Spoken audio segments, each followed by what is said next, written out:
زمین کی گفتگو، جی ہاں، ایک وقت آنا ہے کہ جب زمین بھی گفتگو کرے گی، زمین بھی بات چیت کرے گی، اور یہ قرآن نے ہمیں بتایا ہے زمین کیا بات کرے گی، اور یہ بات بہت سمجھنے والی اور عبرت والی ہے۔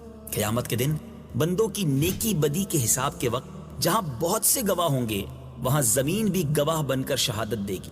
چنانچہ حدیث پاک میں ہے کہ ہر مرد و عورت نے زمین پر جو کچھ اچھا یا برا عمل کیا ہے، زمین اس کی گواہی دے گی، کہے گی کہ فلاں روز یہ کام کیا اور فلاں روز یہ کام کیا۔ زمین جو کچھ اچھے یا برے کام لوگوں نے کیے ہیں، ان سب کو زمین نے یاد کر رکھا ہے، اور قیامت کے دن وہ ساری خبروں کو علل اعلان بیان کرے گی، جس کو سب لوگ سنیں گے۔ اس مضمون کو اللہ تبارک و تعالی نے قرآن مجید میں ان لفظوں کے ساتھ ارشاد فرمایا: اذا زلزلت الارض زلزالها واخرجت الارض اثقالها وقال الانسان ما لها يومئذ تحدث اخبارها بأن ربك اوحى لها۔ جب زمین اپنے زلزلے کے ساتھ تھر تھرا دی جائے گی اور زمین اپنے بوجھ باہر پھینک دے گی، اور آدمی کہے گا اسے کیا ہوا، اس دن وہ اپنی خبریں بتائے گی، اس لیے کہ تمہارے رب نے اسے حکم بھیجا۔ اللہ غنی، سوچئے تو صحیح میرے میٹھے اسلامی بھائی، ہم نے زمین پر کیا کچھ نہیں کر رکھا۔ قیامت کے دن بندوں کے اچھے برے اعمال کے بہت سے گواہ ہوں گے۔ ہر انسان کے کندھوں پر جو فرشتے نامہ اعمال لکھ رہے ہیں وہ مستقل گواہ ہیں۔ پھر ان کے علاوہ انسان کے اعضا گواہی دیں گے، یعنی انسان کے ہاتھ، پاؤں، آنکھ، کان وغیرہ وغیرہ، جن جن اعضا سے جو جو اعمال کیے گئے، ہر ہر عضو گواہی دے گا۔ پھر زمین پر جو جو نیکی یا بدی انسان نے کی ہے، ان اعمال کے بارے میں زمین ہر ہر عمل کی خبر دے گی، اور اللہ تبارک و تعالیٰ کے حضور گواہی دے گی۔ خلاصہ یہ ہے کہ انسان چاہے جتنا بھی چھپ کر اور چھپا کر کوئی اچھا یا برا عمل کرے، مگر وہ عمل قیامت کے دن ہرگز ہرگز چھپ نہ سکے گا، بلکہ ہر آدمی کا ہر عمل اس کے سامنے پیش کر دیا جائے گا، اور وہ اپنے تمام کرتوتوں کو اپنی آنکھوں سے دیکھ لے گا، اور ہر عمل کا بدلہ بھی پائے گا۔ یہی بات قرآن میں کچھ اس طرح ارشاد ہوئی: يومئذ يصدر الناس اشتاتا ليروا أعمالهم فمن يعمل مثقال ذرة خيرا يره ومن يعمل مثقال ذرة شرا يره۔ اس دن لوگ مختلف حالتوں میں لوٹیں گے تاکہ انہیں ان کے اعمال دکھائے جائیں، تو جو ایک ذرہ بھر بھلائی کرے اسے دیکھے گا، اور جو ایک ذرہ بھر برائی کرے اسے دیکھے گا۔ بہرحال قیامت کا دن بڑا سخت ہوگا، اور ہر آدمی کو اپنے ہر چھوٹے بڑے اور اچھے برے اعمال کا حساب دینا پڑے گا۔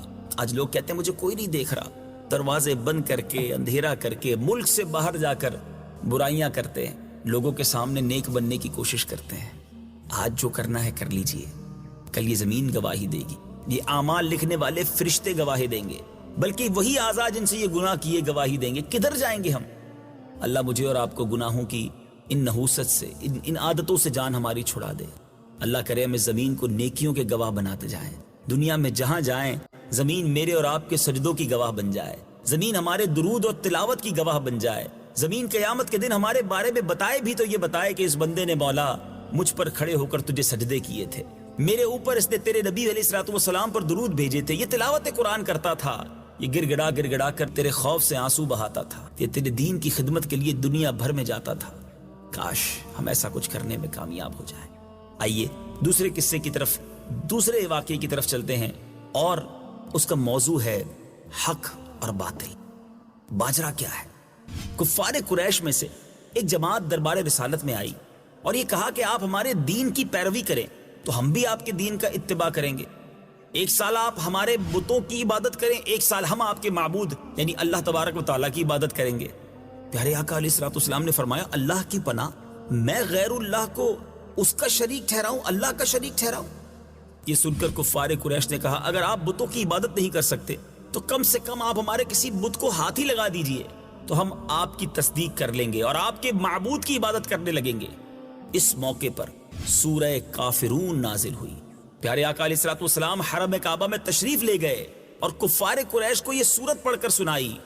اب کفار قریش مایوس ہو گئے اور پھر غصے میں جل بھن کر نبی پاک علیہ الصلوۃ والسلام کو طرح طرح کی تکلیفیں دینے کے لیے تیار ہو گئے۔ سورہ کافرون میں رب نے کیا ارشاد فرمایا، آئیے سنتے ہیں۔ قل يا أيها الكافرون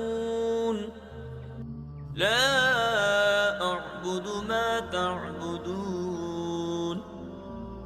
ولا أنتم عابدون ما أعبد ولا أنا عابد ما عبدتم ولا أنتم عابدون ما أعبد لكم دينكم ولي دين۔ تم فرماؤ اے کافروں، میں ان کی عبادت نہیں کرتا جنہیں تم پوجتے ہو، اور تم اس کی عبادت کرنے والے نہیں جس کی میں عبادت کرتا ہوں، اور نہ میں اس کی عبادت کروں گا جسے تم نے پوجا، اور نہ تم اس کی عبادت کرنے والے ہو جس کی میں عبادت کرتا ہوں۔ تمہارے لیے تمہارا دین ہے اور میرے لیے میرا دین ہے۔ اے میرے میٹھے اسلامی بھائیوں، اس سورہ پاک کے مضمون اور نبی پاک علیہ الصلوۃ والسلام کے طرز عمل سے ہمیں کیا سبق ملتا ہے کہ کفر و اسلام میں مفاہمت اور موافقت نہیں ہو سکتی۔ مسلمان کفار کی خوشنودی اور ان کی خوشامد کے لیے ان کی مذہبی تقریبات میں جو حصہ لیتے ہیں وہ اپنے ایمان کی خیر منائیں۔ اور بلکہ عجیب معاملہ ہے، آج دو دوست ہوتے ہیں، معاذ اللہ، ایسی دوستیاں بھی کیوں کرتے ہیں جو حق اور باطل ہے، یعنی ہم مسلمان نبی پاک کے چاہنے والے، ان کے امتی، اور ہم اس سے دوستی لگائیں جس کا عقیدہ ٹھیک نہیں، جس کا مذہب ٹھیک نہیں، جس کے خیالات ٹھیک نہیں۔ اور پھر بندہ کہتا ہے یار ایک بار تم میرے ساتھ وہاں چلو، پھر میں آپ کے ساتھ بھی آ جاؤں گا۔ اور کئی لوگ ایسا کرتے ہیں اور کہتے ہیں جناب ہم اس لیے کرتے ہیں کہ اس کو اپنے قریب لائیں گے۔ پہلے اپنے ایمان کی خیر منائیں۔ کئی مواقع پر شرکت کرنے سے بندہ دائرہ اسلام سے خارج ہو جاتا ہے، اور ایسی جگہ میں کیسے جاؤں جہاں رب کی ناراضی ہوتی ہے؟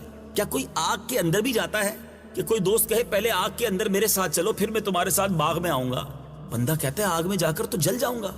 تو جہاں رب کی ناراضی، جہاں اس کی طرف سے یوں سمجھیے کہ غضب اتر رہا ہے، میں وہاں جا کر کیا کروں؟ میں بھلا، میرے رب کے فرامین بھلے، ہماری مسجدیں بھلی، ہماری عبادت گاہیں بھلی۔